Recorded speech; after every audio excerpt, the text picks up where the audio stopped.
कार्तिक मास के कृष्ण पक्ष की परम कल्याणमयी एकादशी मनुष्य का कल्याण करने वाली है। इस एकादशी का नाम जो है रमा एकादशी, या रमा एकादशी के नाम से विख्यात है। यह परम उत्तम और बड़े बड़े पापों को हरने वाली यह एकादशी है। सो हे राजन, जो श्रद्धा भक्ति भाव से इस एकादशी का जो व्रत कर लेता है, भगवान के समीप रात्रि जागरण कर लेता है, भगवान को दीपक अर्पण कर देता है, उस मनुष्य के जो है जन्म जन्मांतर के पाप जो है सब क्षीण हो जाते हैं, सारे पाप जो है उसके समाप्त हो जाते हैं। सो हे राजन, एक प्राचीन इतिहास में तुम्हें बतलाता हूं, जिसने इस रमा एकादशी को किया था और इस रमा एकादशी को करने के साथ साथ ही उसको जो है भगवान का परम पद जो है प्राप्त हो गया। निराहार रह करके उसके प्राण समाप्त हो गए, लेकिन प्राण समाप्त होने पर अनायासी एकादशी का उपवास हो चुका था।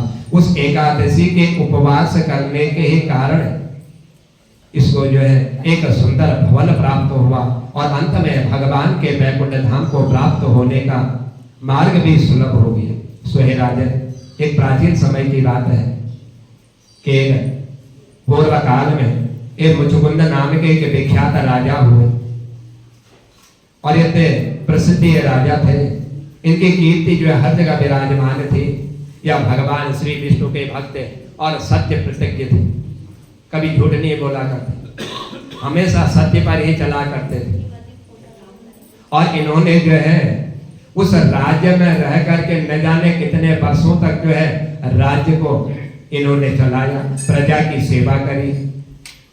सो हे राजन, उस राजा के उस नगर में जहां पर यह शासन किया करता था, वहां पर नदियों में जो सबसे श्रेष्ठ नदियां होती हैं, उन्हीं नदियों की तरह जो है एक चंद्रभागा इनको जो है कन्या के रूप में प्राप्त हुई। इनके घर में कन्या का जन्म हुआ।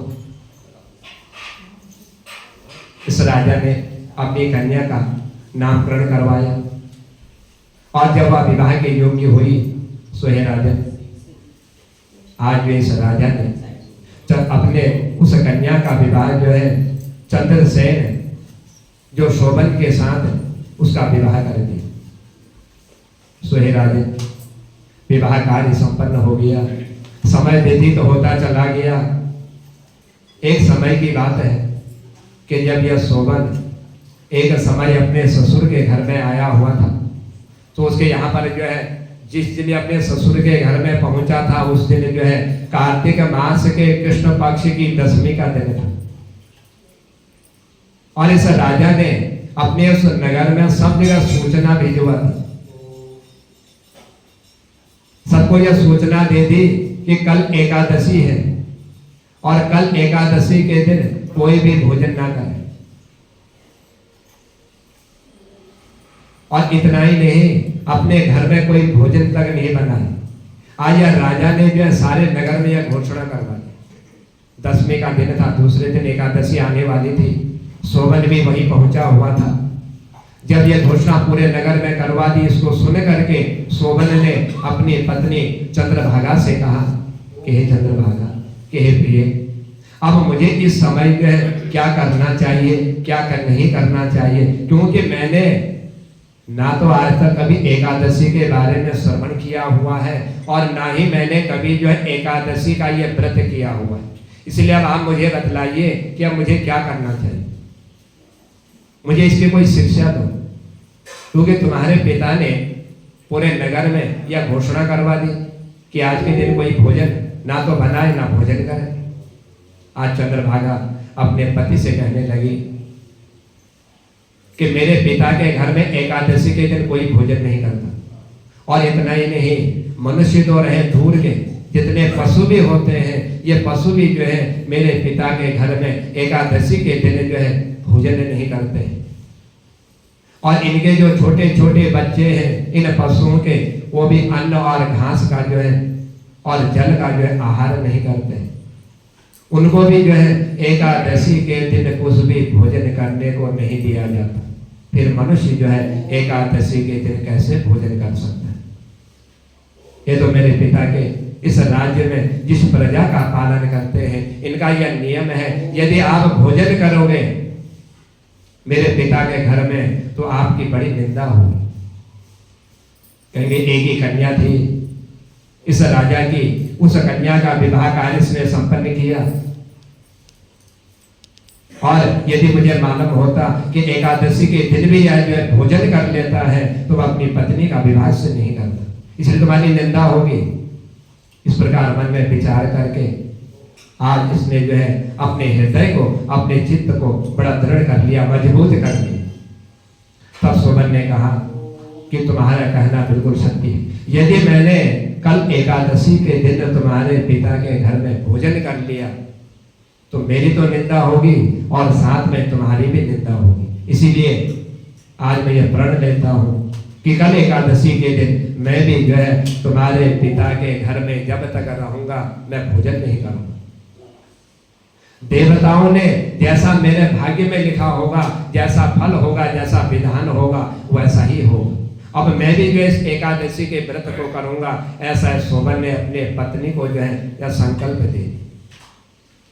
तब भगवान ने कहा कि हे राजन, इस प्रकार दृढ़ निश्चय करके सोमन ने जो है दूसरे दिन जो एकादशी आ रही थी कार्तिक मास के कृष्ण पक्ष की रमा एकादशी, उस रमा एकादशी का जो नियम था उस एकादशी के नियम का पालन कर लिया।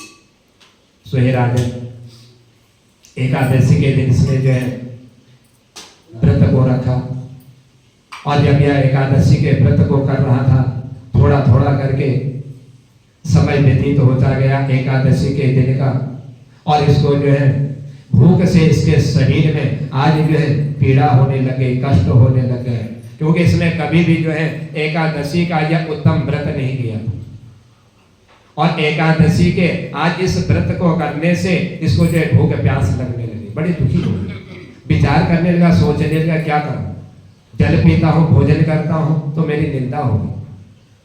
यह सब अपने मन में विचार कर रहा था, सोच रहा था, और भूख की चिंता में पड़े पड़े सूर्यास्त का समय हो गया।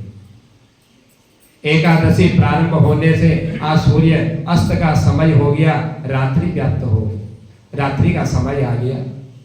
जिस रात्रि के समय में एकादशी का व्रत करने वाले मनुष्य जो है हरि पूजन, पारायण और जागरण में आसक्त है, मनुष्यों को हर्ष बढ़ाने वाली यह एकादशी की रात्रि थी, जिसमें सभी लोग जो है हरि पूजन में पारायण थे, भगवान का पूजन करते थे, भगवान का भजन कीर्तन और भगवान के समीप जो है रात्रि जागरण किया करते, जो अपना संपूर्ण समय भगवान की भक्ति में जो है लगाया करते थे, वही रात्रि आज जो है सोमन के लिए बड़ी दुखदाई हो गई। सूर्योदय होते होते उसके प्राण जो है समाप्त हो गए, क्योंकि 24 घंटे व्यतीत तो हो चुके थे बिना भोजन, बिना जल ग्रहण किए हुए, आज उसके प्राण समाप्त हो गए। तब राजा मुचुकुंद ने अपने राज्य के रहने के अनुसार, जो राज्य की उसकी प्रथा थी, उस प्रथा के अनुसार आज जो है इस राजा ने इस मुचुकुंद को लकड़ियों से इस सोमन का जो है दाह संस्कार जो है संपन्न कराया, और चंद्रभागा अपने पति का पारलौकिक कर्म, जो 12 दिन का कर्म किया जाता है, उस 12 दिन के कर्म को करके आज अपने पिता के घर में रहने लगी, क्योंकि पति समाप्त हो चुका था। सोचा कि मैं कहाँ जाऊं, कहाँ रहूं, इसलिए अपने के पिता के ही घर में रही। सो हे राजन, यह रमा नाम की जो एकादशी है, इस एकादशी के प्रभाव के कारण, क्योंकि अनायास इसने जो एकादशी का व्रत किया, मन नहीं था एकादशी का व्रत करने का, लेकिन अपनी पत्नी के अनुसार और अपने ससुर के संदेश के अनुसार एकादशी का उपवास किया। उसी एकादशी के पुण्य के प्रभाव के कारण आज सोमन को जो है मंदरांचल के शिखर पर बसे हुए परम सुंदर एक रमणीय देवताओं के समान एक नगर जो है प्राप्त हो गया। यह नगर इसको जो है रमा एकादशी के अनायास व्रत के प्रभाव के कारण प्राप्त हुआ। सो हे राजन, उस देवतुल्य नगर में आज सोमन जो है दूसरे कुबेर की भांति जो है शोभा पा रहा था। ऐसा लग रहा था कि कोई कुबेर आकर के इस नगर में विराजमान है। इस राजा मुचुकुंद के नगर में एक ब्राह्मण रहा करता था। यह बड़ा विख्यात था, प्रसिद्ध ब्राह्मण। इसका नाम था सोम शर्मा। सोम शर्मा का यह ब्राह्मण जो है, एक समय इसने मन में विचार किया कि कार्तिक का महीना चल रहा है जो पुण्य को देने वाला है, जो मनुष्यों के पाप नष्ट करने वाला है और भगवान की भक्ति बढ़ाने वाला है। ऐसा इसने अपने मन में विचार किया और विचार करते हुए आज यह तीर्थ यात्रा के भ्रमण के लिए इसने प्रस्थान किया और घूमता फिरता हुआ या सोम शर्मा नाम का ब्राह्मण जो है उस मंत्रांचल नामक पर्वत पर पहुंच गई। जिस पर्वत को सोबन ने वहां पर एक सुंदर महल जिसने प्राप्त किया था, वहां पर जब इसने भ्रमण करते हुए पहुंचा, देखा कि तो उस राजा का यह जमाई है, जिसके साथ उस राजा ने अपनी कन्या का विवाह किया हुआ था। इसका नाम तो सोबन है। आज इस सोम शर्मा नाम के ब्राह्मण ने राजा के उस दामाद को पहचान लिया, उसके समीप गए और जब उसके समीप पहुंचे तो सोबन भी उस समय जो है उस ब्राह्मण सोम शर्मा को अपने उस भवन में आया हुआ देख करके शीघ्र आसन से उठ करके खड़ा हो गया, प्रणाम किया ब्राह्मण को और प्रणाम करते हुए आज पूछ रहा है ब्राह्मण से, सोम शर्मा कहता कि ब्राह्मण देवता, हे विप्रवर, आप जो है मेरे ससुर के राज्य से भ्रमण करते हुए इस पर्वत पर पहुंचे हुए, कृपया करके वहां की कुशल बतलाइए। राजा मुचुकुंद, मेरी पत्नी चंद्रभागा और नगर में रहने वाले जितने भी मनुष्य हैं ये सब कुशल पूर्वक हैं, ये सुखमय जीवन व्यतीत कर रहे हैं। तब सोम शर्मा नाम का ब्राह्मण इस राजा से कहने लगा कि हे राजन, आपके ससुर के घर में रहने वाले जितने भी मनुष्य हैं उस नगर में, ये सब जो है कुशल पूर्वक है, इनको किसी प्रकार की कोई चिंता नहीं है, कोई कष्ट नहीं है। लेकिन मैं तो एक अद्भुत आश्चर्य देख रहा हूं, मुझे बड़ा आश्चर्य हो रहा है। मैं आपसे पूछना चाहता हूं कि ये जो सुंदर नगर है, यह विचित्र और सुंदर नगर, ये मैंने आज तक कभी कहीं देखा नहीं। मैं इस नगर के कभी आज तक कहीं दर्शन नहीं किए, भ्रमण बहुत जगह किए, बड़े बड़े तीर्थों में चला गया, बड़े बड़े नगरों में मैं पहुंचा, लेकिन ऐसा नगर मैंने आज तक नहीं देखा। बतलाओ कौन सा पुण्य कर्म किया तुमने, और ये नगर तुम्हारे पास कहां से आया, या तुम्हें कैसे प्राप्त हो गया, किस पुण्य के कारण तुमको यह सुंदर नगर जो है प्राप्त करने का अवसर मिला हुआ है, कृपया करके मुझे बतलाइए।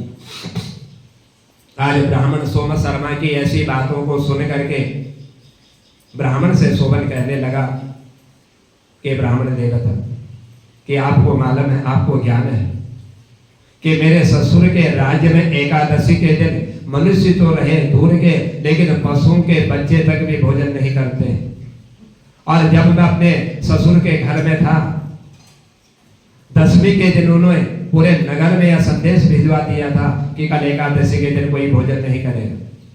कल रमा नाम की एकादशी, एक कार्तिक मास की सबसे श्रेष्ठ और उत्तम फल को प्रदान करने वाली एकादशी, और मैंने भी जो है अपने ससुर के कहने पर उस नगर में रह करके अपनी पत्नी के साथ मैंने एकादशी का व्रत किया। उसी एकादशी के व्रत के कारण मुझे यह नगर प्राप्त हुआ है।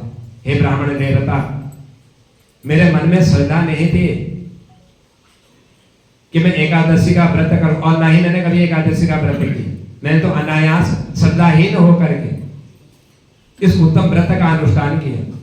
अपनी पत्नी के कहने के अनुसार मैंने भोजन नहीं किया, जल ग्रहण नहीं किया। इसीलिए मैंने ऐसा, मैं मानता हूं कि यह नगर जो है मुझे उस कार्तिक मास के अनायास रमा एकादशी के व्रत करने के कारण प्राप्त तो हो गया, लेकिन स्थिर रहने वाला नहीं है, कभी न कभी यह नष्ट अवश्य हो जाएगा। आप जो है मुचुकुंद की सुंदर कन्या चंद्रभागा से यह सारा वृत्तांत बतला दीजिएगा, क्योंकि उसने जो है जब 5 वर्ष की उसकी आयु थी, उस 5 वर्ष की आयु से लेकर के आज तक उसने जो है एकादशी का अनुष्ठान किया हुआ है, एकादशी का व्रत किया हुआ है। और उस एकादशियों का इतना प्रभाव है कि ये जो नगर अस्थिर होने वाला है, इस नगर को वह स्थिर बना दे। सारा वृत्तांत उनको बतला देना। सोमन की बात सुन करके सोम शर्मा ब्राह्मण मुचुकुंद के पास पहुंचे और वहां चंद्रभागा के सामने जाकर के उन्होंने सारा वृत्तांत बतला दिया कि मैं तीर्थ यात्रा के लिए भ्रमण के लिए गया हुआ था। भ्रमण करते करते मैं मंदराचल पर्वत पर पहुंच गया और उस पर्वत पर जाकर के मैंने देखा कि वहां पर तुम्हारा जमाई जो है एक सुंदर नगर में जो है निवास कर रहा है, और उसने मुझसे इतना कहा हुआ है कि यह नगर जो है स्थिर रहने वाला नहीं है, इसलिए कार्तिक के पुण्य के प्रभाव से यह स्थिर रहेगा। सोम शर्मा ब्राह्मण कहने लगा उसकी पत्नी से कि मैंने तुम्हारे पति को प्रत्यक्ष रूप में उस पर्वत पर महल में रहते हुए देखा हुआ है, और वह नगर इतना सुंदर दिखाई दे रहा है जैसे इंद्र का भवन हो।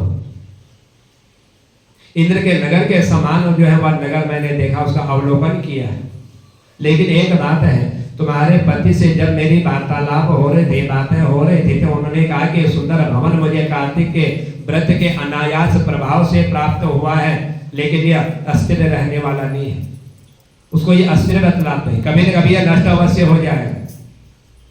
लेकिन तुमने एकादशी का 5 वर्ष के आयु से जो है व्रत अनुष्ठान किया हुआ है, इसलिए उस एकादशी के व्रत के प्रभाव के कारण आप इसको जो स्थिर बना दो। आज ब्राह्मण की ऐसी वाणी सुन करके चंद्रभागा कहने लगे कि ब्राह्मण देवता, मेरे मन में पति के दर्शन की लालसा लगी हुई है, मैं उसके दर्शन करना चाहती हूँ।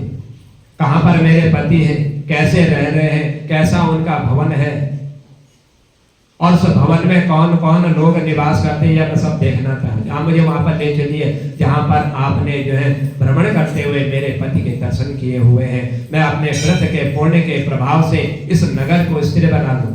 यह नगर कभी भी जो है समाप्त होने वाला नहीं होगा।